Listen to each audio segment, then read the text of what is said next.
बिहार विधानसभा चुनाव से पहले इस वक्त की ये बड़ी खबर सामने आ रही है, जहां पर छह बड़े नेताओं की सुरक्षा जो है वो बढ़ा दी गई है।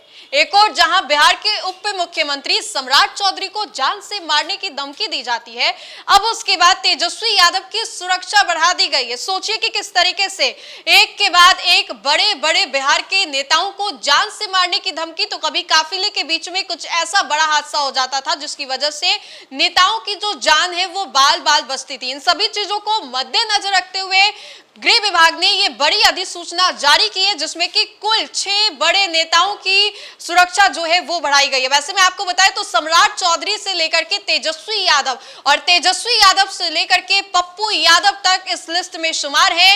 अब इन सभी की सुरक्षा जो है वो बढ़ा दी गई है। तो आपको बताते हैं कि किस तरीके से अभी हाल ही में सम्राट चौधरी को जान से मारने की धमकी दी गई थी। जिस तरीके से 24 घंटे का उनको वक्त दिया गया था, ये कहा गया था कि ये मार दूंगा, ये सम्राट चौधरी को लेकर की धमकी दी गई थी। और उसके अलावा अगर पूर्व की बातें करें तो तेजस्वी यादव को भी जिस तरीके से उनके काफिले में घुस करके कुछ लोगों के द्वारा ये किया गया था कि तेजस्वी उनके काफिले को डिस्टर्ब किया जाए, तो उसको लेकर के भी ये बड़ी अधिसूचना जारी की गई है, जहां पर तेजस्वी की भी सुरक्षा जो है वो बढ़ाई गई है। वहीं तीसरे व्यक्ति की बात करें पप्पू यादव की भी सुरक्षा जो है वो बढ़ाई गई है। इसके अलावा नीरज कुमार सिंह और 2 ऐसे नाम है जिनकी सुरक्षा जो है वो बढ़ाई गई है। और ये अब से थोड़ी देर पहले ये जो लिस्ट है वो जारी किया गया है, जहां पर बिहार के उप मुख्यमंत्री सम्राट चौधरी को Z+ श्रेणी की सुरक्षा जो है वो दी गई है। तेजस्वी यादव यानी कि पूर्व उप मुख्यमंत्री माननीय नेता प्रतिपक्ष की Z श्रेणी की सुरक्षा जो है वो दी गई है।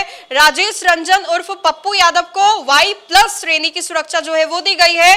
प्रदीप कुमार सिंह को Y+ श्रेणी की सुरक्षा दी गई है। वहीं पर बात करें ज्ञानेंद्र सिंह ज्ञानू की Y+ श्रेणी की सुरक्षा जो है वो दी गई है। अब ऐसे में आपको बताएं तो इन सभी नेताओं की सुरक्षा जो है वो बढ़ाई गई है। तो फिलहाल के लिए इस खबर में इतना ही। बहुत बहुत शुक्रिया।